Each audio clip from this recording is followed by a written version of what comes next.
নমস্কাৰ আপোনালোক আটাইকে মঞ্জুলাৰ সাধুকথা আৰু কবিতা চেনেললৈ স্বাগতম। আজি উৰুকা। বিহু বুলি ক'লে মাৰ ঘৰলৈ যাবলৈ মন থৌকি বাথৌ হৈ থাকে। প্ৰতি বছৰে আমি যাওঁ, এইবাৰো আশা পুহি ৰাখিছোঁ। আৰু এয়া হৈছে যোৱাবাৰ বিহুত যাওঁতে হোৱা কিছু অনুভৱ। তাকে কবিতাকে লৈ আহিছোঁ, আহকচোন শুনো। কবিতাৰ শিৰোনাম ভোগালীৰ এনাজৰী। আহিল ভোগালী, বান্ধিলো টঙালি, মাৰ ঘৰলৈ যাবলৈ বুলি। মন হ'ল মোৰ থৌকি বাথৌ, দাদা ভাইটিকো লগ পাম বুলি। কাহিলি কাহিলি পুৱাতে উঠি, নিজৰ ঘৰৰ সকলো কাম সামৰি।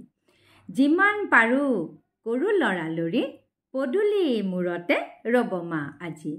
গৈ পায়ে মই পাগত সোমালোঁ, মাক সহায়ৰ হাত আগবঢ়ালোঁ। তেনেতে ভাইটিৰ ফোনে মাৰ মোহ ভংগ কৰে, ততাতৈয়াকৈ বৰা চাউল উলিয়ালে।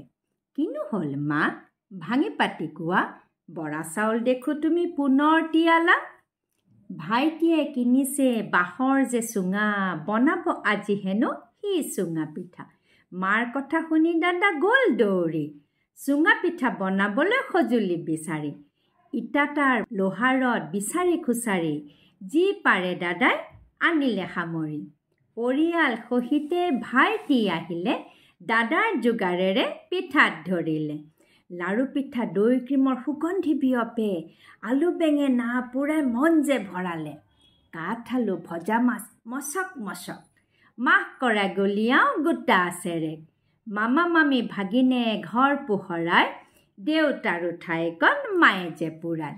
আৰ চকুৰে মাৰ মুখলৈ চালোঁ, তৃপ্তিৰে ভৰা চকু জুৰি যে দেখিলোঁ। ভোগালীৰ ভোগৰে ঘৰ মাৰ ভৰিল, চুঙা পিঠা আমোলমোল জিভাৰ পানী পৰিল। যিমানে ব্যস্ত আমি নহওঁনো কিয়, সুখে দুখে একেলগে হওঁ আমি থিয়। ৰং চঙি পখিলাটো হৈ আশীৰ্বাদ, দেউতাৰ উপস্থিতিৰ দিয়া যে আভাস। ভোগৰে ভোগালী বুকু আহি জোৰালি, আপোনত্বৰ এনাজৰী সদায় হৈ থাকিবি। জাতি ধৰ্ম নিৰ্বিশেষে লয় সবে আদৰি, অসূয়া অপ্ৰীতিৰ পেলা যে সামৰণি। কেনেকুৱা লাগিল কবিতাটো জনালে ভাল পাম।